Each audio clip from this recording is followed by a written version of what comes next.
I want you to imagine yourself. You're sitting at home on an overcast summer's day, and you're bored. And your eye just so happens to pass a crate full of empty bottles that have been sitting there for the last 4 years but have never seemed to bother you until today. So you get an idea and you decide to put it on your head.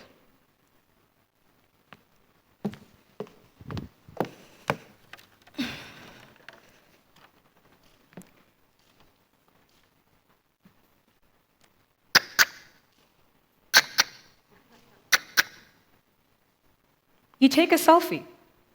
You then post that selfie on the internet, and because of all the good feedback you've received, you decide to post another one, and take another one, and post another one, and take another one, and post another one, and take another one. You know, my career did not blow up overnight. Sorry, I have to fix the afro. I guess one could acknowledge the first stages of exploring the internet beyond the high school internet firewalls. I was 15 at the time, and that was when I started my blog. I was so excited, and I so wanted to be like the fashionistas that I had discovered on the internet. But I didn't have the trendy clothes, and I didn't have the quality camera. But I was too excited, so that didn't stop me. So I borrowed my mother's point-and-shoot camera, hi mama, and I lent out every single item of clothing that I could get my hands on in the house. And I did my impromptu makeup that I learned from those very makeup YouTube gurus that I discovered on the internet. And once my look was finalized, I went out and ventured off with my little cousin into the neighborhood looking for the perfect location. Because after all, I didn't have the quality camera, I didn't have the trendy clothes, so I had to find an alternative to glue the viewer to my image. And that was composition and aesthetic. 5 years later, I have finally matriculated, and wow, thank you.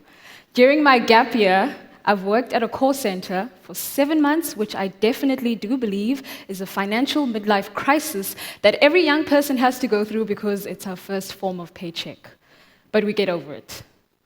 I then worked, or rather interned, at an NGO, which was my first-hand experience within the art sphere.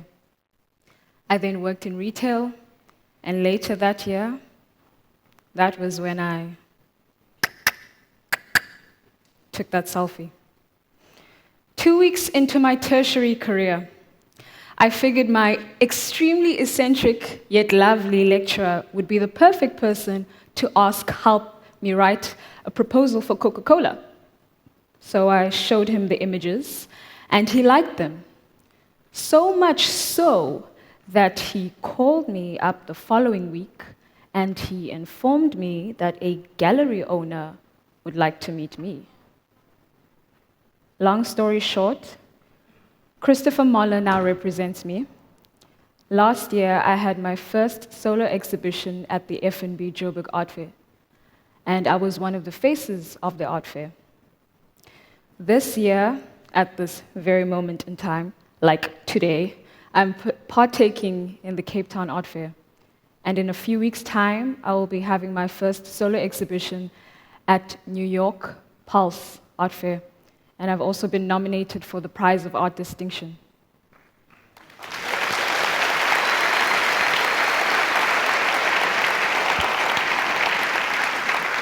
Thank you. Personally, I couldn't accept the title artist, mainly because I knew how serious it was and how serious it still is.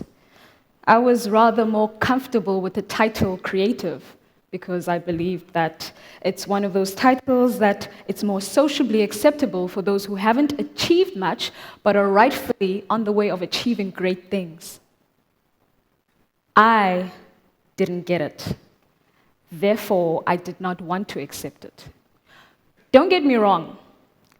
I definitely do appreciate everything my mother, my brother, my father, my family, my cousins, my friends, Chris, Ashraf, and everyone who has supported me has done for me. It's just that I didn't understand it. Therefore, I did not want to accept it. I was scared of celebrating myself. I did not want to be perceived as being self-centered, although it's quite ironic since I take selfies as my art. An extract from Christian Tana states that we have lost our belief in ourselves and the incredible, or rather our incredible ability to learn, adapt, and grow. Self-worth is an issue that we deal with every day, right? And you as an individual are generally not at fault because society and preconceived notions keep telling us what our art is supposed to be, therefore not allowing us to evolve. But anyway, that's a topic for another day. What's your art? I know what my art is now. What's yours? Whether you want to put it on your head and take a selfie, put it on the floor, cook it, and show it to your boss the following morning, as long as you find it rational, do it. The point that I'm trying to make is that at least try to discover your incredible ability, which is your art. Discover it. There's no need for you to seek for it if you do not wish to do so, or you don't have the time. Maybe it's been in you all along. So understand it. Then finally, accept it. I still do believe that I'm an artist in learning, and I'm at that understanding phase. And that's okay. This whole thing is a journey. And don't worry, you're not robbing yourself of entitlement. I'm not robbing myself of any entitlement. We are nourishing our self-worth. We are nourishing our incredible ability. And we are nourishing our art. Thank you.